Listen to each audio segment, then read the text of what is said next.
David Burke is currently sitting in a cell without bail, but here's the legal twist that has everyone confused. There is still no formal indictment. While LAPD moved in yesterday with a probable cause arrest, many sense a major dogfight happening behind the scenes. Why? Because for 5 months, a secret grand jury has been hearing evidence, yet they haven't signed off a single charge. David isn't just hiring any lawyer.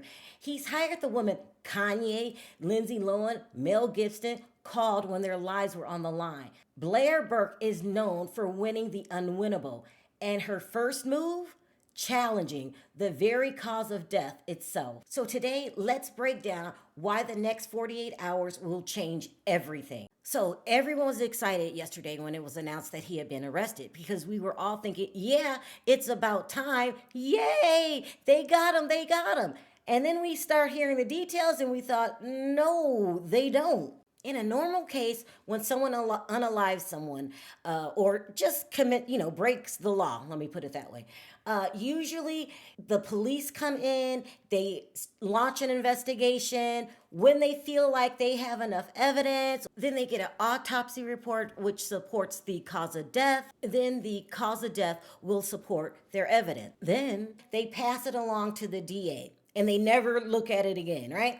The DA takes it from there. They gather all the information, confirm what the police are seeing. If they can, add a little bit to it, and then they hand it over to a grand jury. And then the grand jury decides if this is going to be a real trial.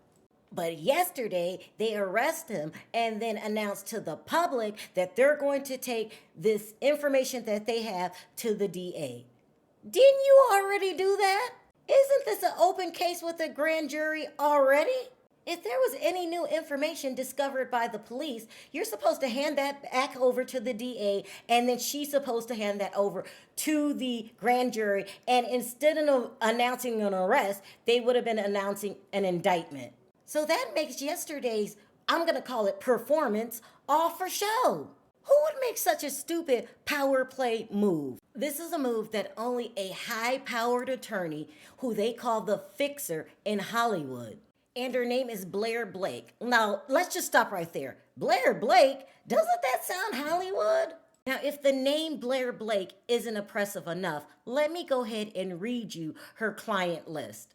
Kanye West, Lindsay Lohan, Mel Gibson, Britney Spears, Reese Witherspoon, Leonardo DiCaprio. Now, personally, I would stop there because Leonardo is as A-list can get. In fact, she would still get clout if he was the only client on her roster. But she didn't stop there.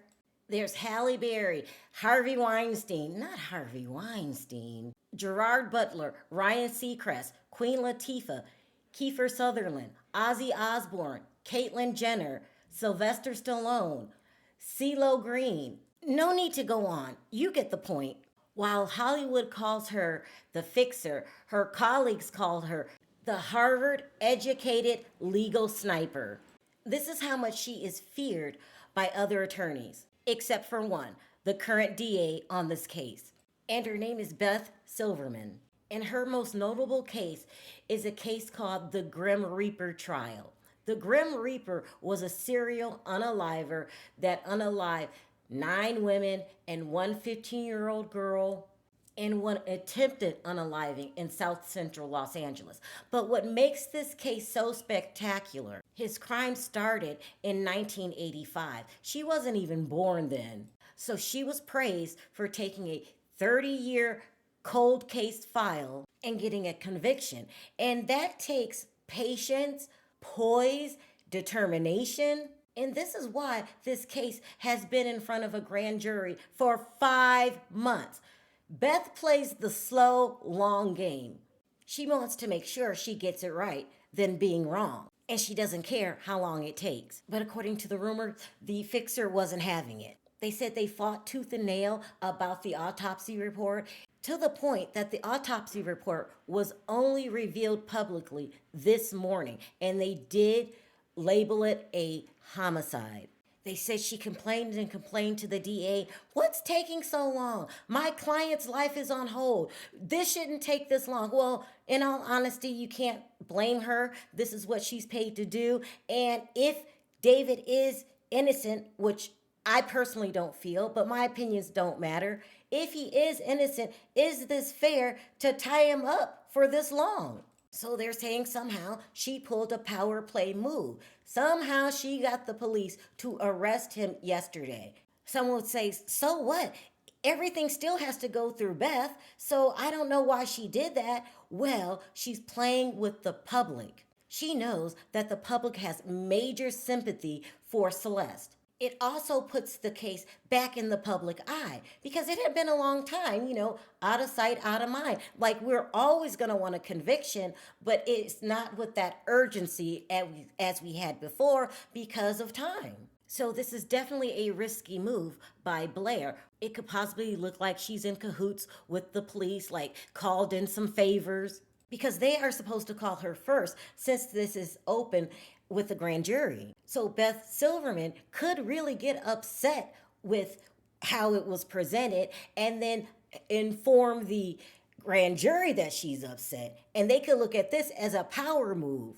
And the grand jury has the power to shut the whole thing down. They possibly can feel like, that was a shady move. Something isn't right about this situation. Look, since they want me to hurry up and make a decision, my decision is no. Let's be honest, people. What the fixer is doing at the end of the day, she's trying to make the DA and the grand jury look incompetent, essentially dismantling the case before it's even begun. She's making them seem incompetent, like, oh, they don't know what they're doing. They still haven't found anything in 5 months. They're just stringing this along. I mean, is it a power play or is it a game of chess when everyone else is playing checkers? Blair has also released a statement to the public. It says, let us be clear. The actual evidence in this case will show that David Burke did not unalive Celeste Rivas Hernandez, and he was not the cause of death. So let's talk about what we expect to happen on Monday for sure. And that is Blair would be there. Their client, David, will be there. The police will be there. That's why I call this a showdown. I'm renaming Monday the showdown. They're all there along with Beth Silverman. And Blair's going to call out Beth. She's going to say, this case has a lack of indictment. In other words, you guys don't have any evidence. And not only that, she's supposed to undermine the cause of death. So some of the very important things that we're looking for on Monday. Will a criminal complaint be filed? Will David get bail? We will also find out why the medical examiner labeled his death a homicide. And there's supposed to be some digital records from Tesla that will explain what led to the arrest. So let's do what we do best, people. Let's get in that comment section. Let's talk about what we think of the attorneys and do we think he's going to get bail. Until next time, bye for now.